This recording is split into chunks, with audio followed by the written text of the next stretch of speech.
আসসালামু আলাইকুম রহমতুল্লাহি ওবরকাতুহু।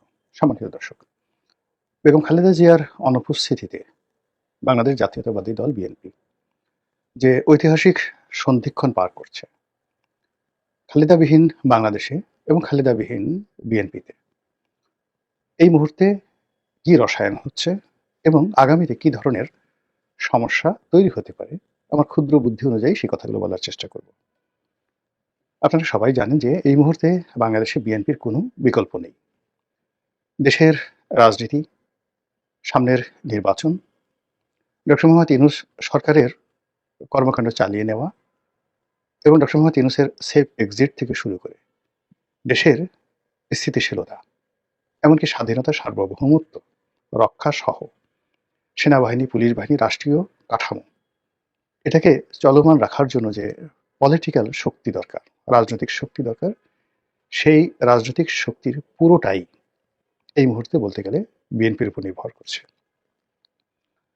বিএনপি যদি এই সময়টাতে ব্যর্থ হয়, তাহলে এই দেশ সেনাবাহিনীর অধীন চলে যেতে পারে।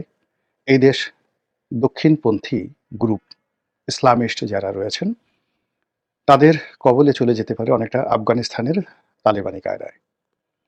অথবা এই দেশে মারামারি, হানাহানি, কাটাকাটি শুরু হয়ে যেতে পারে আফ্রিকার যে দেশগুলোতে গৃহযুদ্ধ চলছে, সেই সুদানের মতো, সেই রুয়ান্ডার মতো। এবং আমাদের এই 18 কোটি জনসংখ্যা অধ্যুষিত বাংলাদেশে যদি কোনো কারণে মন দুর্ভাগ্য আমাদেরকে পেয়ে বসে, বিশ্বাস করেন, মানুষের মাংস, এক মানুষ অন্য মানুষের মাংস কামড়ে খাওয়া ছাড়া আমাদের অন্য কোনো বিকল্প থাকবে না। এবং যখন এই 18 কোটি মানুষকে নিয়ে এই বাংলাদেশ গাঙ্গেয় বদ্বীপ বিপদে পড়বে, এখন যে সকল বান্ধব আমরা দেখছি, আমেরিকা সেন্ট মার্টিন নিতে যাচ্ছে, ভারত দখল করতে যাচ্ছে, পাকিস্তান তারা নিজেরা দেউলিয়াত্ব সত্ত্বেও বাংলাদেশের রাজনীতির ব্যাপারে নাক গলাতে যাচ্ছে। যদি আমাদের নিজেদের মধ্যে সংহতি না থাকে, উন্নয়নের চাকা উল্টে যায়, রাজনীতির যে স্থিতিশীলতা নষ্ট হয়ে যায়, তাহলে পৃথিবীর কোনো দেশ আমাদের দিকে ফিরেও তাকাবে না।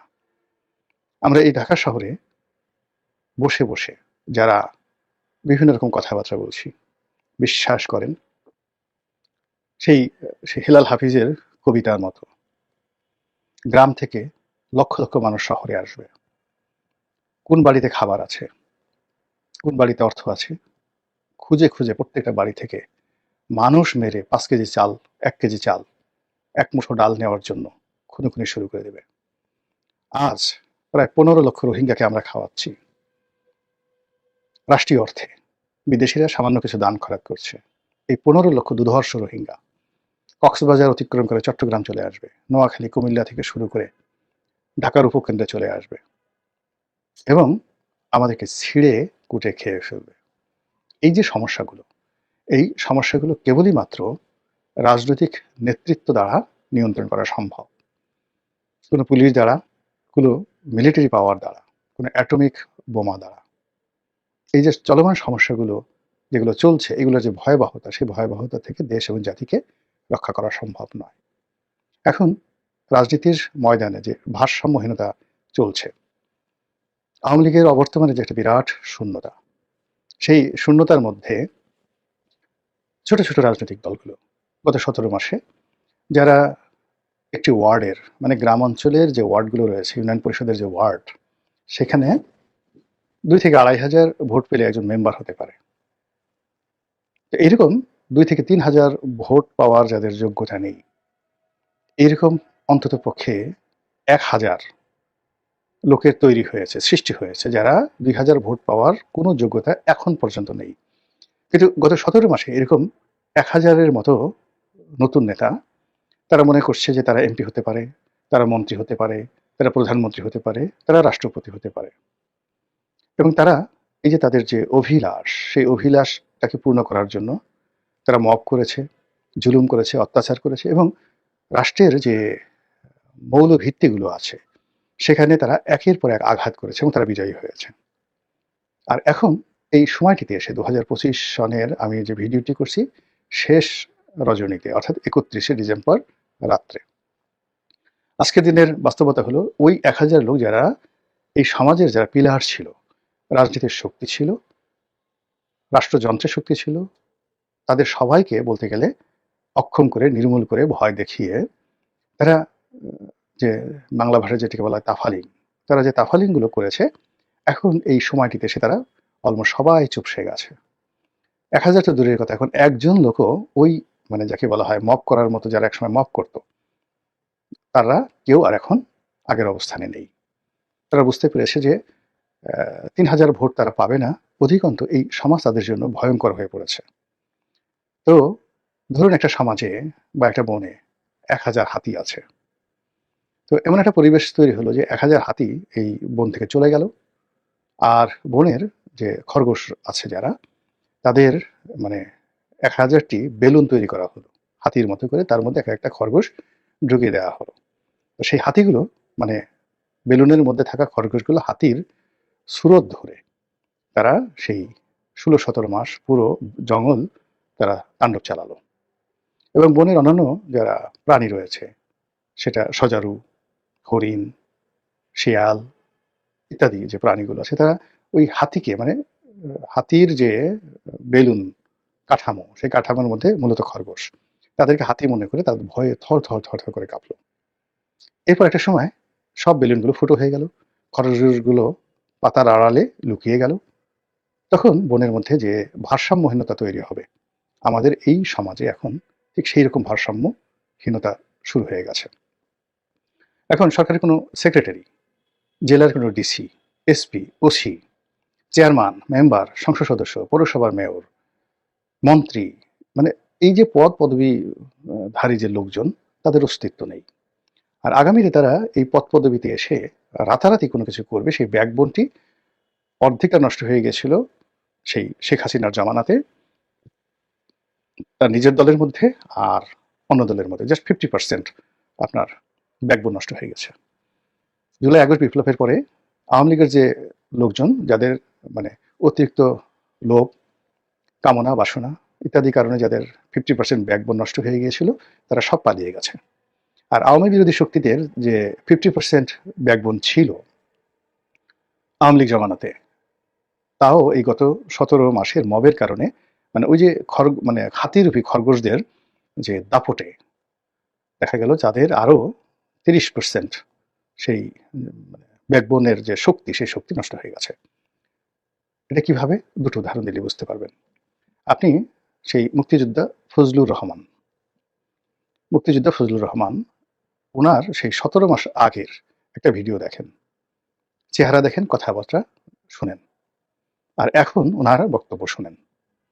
আপনি বুঝতে পারবেন যে আওয়ামী লীগ জামানাতে যদি তার 50% ব্যাকবোন থেকে থাকে, এখন তার আসলে 25% ব্যাকবোন আছে কিনা। তিনি ভয় পাচ্ছেন, দ্বিধা, সংকোচ, কেমন যেন হয়ে গেছেন।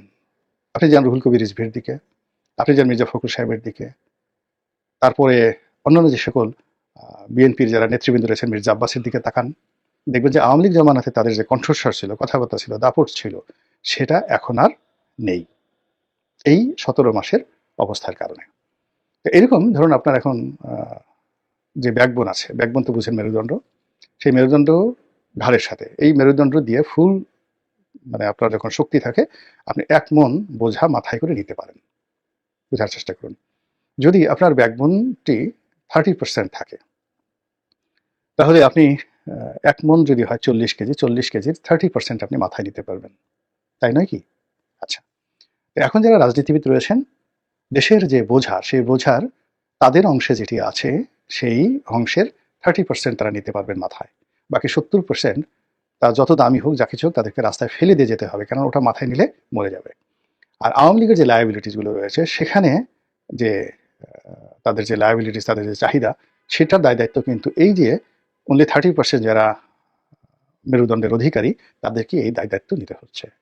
তাহলে বোঝার চেষ্টা করুন, বিএনপির যারা নেতৃবৃন্দ রয়েছেন, টপ টু লো, সবারই শক্তি, সামর্থ্য, ক্ষমতা যা থাকার কথা, সেই শক্তি সামর্থ্য এখন তাদের যা থাকার কথা তার 30% আছে।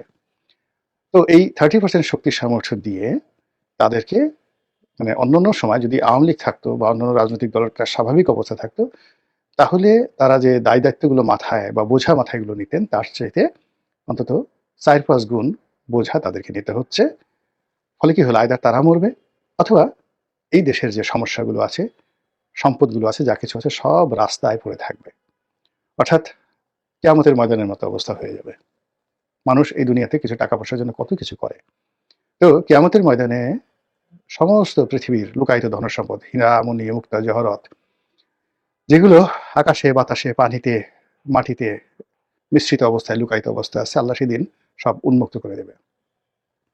কিন্তু সেদিন সেগুলো বহন করার মতো, রাখার মতো প্রয়োজনও থাকবে না, আর সম্ভব হবে না। এখন বাংলাদেশে ধরুন যে বেকার সমস্যা আছে, যে সেন্ট্রাল রিজার্ভের সমস্যা আছে, বৈদেশিক ঋণ আছে, টাকার অভাব আছে, বেকার সমস্যা আছে, এরকম ১,০০০টা সমস্যা। তো সেই সমস্যাগুলো সমাধান করার জন্য যে পরিবেশ এবং পরিস্থিতি দরকার, সেই পরিবেশ পরিস্থিতি, সেই ম্যান পাওয়ার, দক্ষতা, অভিজ্ঞতা নেই। এমনকি এখন যারা সরকার চালাচ্ছে ডক্টর মোহাম্মদ ইউনূসের নেতৃত্বে, তাদের টিল নাও, এখন পর্যন্ত তাদের ব্যক্তিগত জীবনে যে সফলতা আছে, জ্ঞান, বুদ্ধি, প্রজ্ঞা যা কিছু আছে, এর ১০ ভাগের ১ ভাগ, মানে শক্তি, সামর্থ্য, জ্ঞান, গরিমা, বুদ্ধি, প্রজ্ঞা, আপনি বলেন তো বিএনপি এবং জামাতের কোন লোকটার আছে? আপনি একজন সিএস আবরারের কথা চিন্তা করেন, একজন ফজল কবিরের কথা চিন্তা করেন, ডক্টর মোহাম্মদ ইউনূসের কথা চিন্তা করেন। আপনার কি ডক্টর মোহাম্মদ ইউনূসের চাইতে তারেক রহমান সাহেব বা ডক্টর শফিকুর রহমান সাহেব খুব বেশি যোগ্যতা পাবো আপনার কাছে মনে হয় যে তারা পারবেন? কেন পারবেন বলেন তো? অথবা এখন যারা আছেন, সেটা আসিফ নজরুল হোক, রেজওয়ানা হোক, তারপর চুল সাদা আর এক ভদ্রলোক আছেন, সেই আদিলুর রহমান আছেন, খলিলুর রহমান আছেন, মানে এদের সবার তো ব্যক্তিগত জীবনে শিক্ষা দীক্ষা, অর্থনৈতিক ভিত্তি, ব্যবসা বাণিজ্য বিএনপি, আওয়ামী লীগ, জামাতের যে কোনো নেতার চেয়ে বেশি, কিন্তু তারা পারছেন না কেন? ওই একই সমস্যা। তাদের ভার বহন করার ক্ষমতা আছে 10%, আর সমস্যা হলো 100%। তারা পারছেন না, অনলি 10% সমস্যার সমাধান করতে পারছেন। বিএনপির ক্ষেত্রে এটা আরো বেশি হয়ে যাবে। তো কাজে বিএনপি ক্ষমতায় এলো, রাষ্ট্র পরিচালনা করলো, এতে কি সমস্যার সমাধান হবে? হবে না।